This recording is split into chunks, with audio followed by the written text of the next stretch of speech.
গত 6 ডিসেম্বর আমাদের তেজগাঁ হলে নৃশংসভাবে সন্ত্রাসীদের হামলা সাকিবকে হত্যা করা হয়, কিন্তু আমরা আজকে 36 দিন হয়ে যাওয়ার পরও এখনো আমরা এটার বিচার পাই নাই। স্বরাষ্ট্র উপদেষ্টা আমাদেরকে আশ্বাস দেওয়ার পর আজকে 9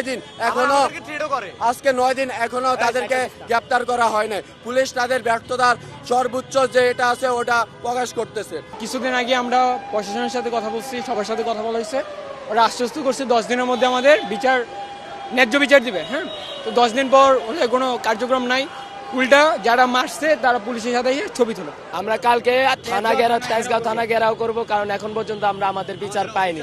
9টা থেকে অবরোধ দেওয়া ছিল, প্রিন্সিপাল ম্যাম আমাদের আটকায় রাখছিল কলেজের ভিতর। তারপর আমরা 12টায় আন্দোলন দিছি, 12টার সময় থেকে আমরা আন্দোলন করতেছি। এখন শেষ পর্যন্ত আন্দোলন চলে যাবে যতক্ষণ পর্যন্ত তরুণ সেলিমকে বহিষ্কার না করা হবে। কলেজের যে হত্যা করছে যারা, তাদেরকে তারেক রহমান আঙ্কেলের উদ্দেশ্যে বলতেছি যে উনি এখন ওনাদেরকে বহিষ্কার কেন করতেছে না।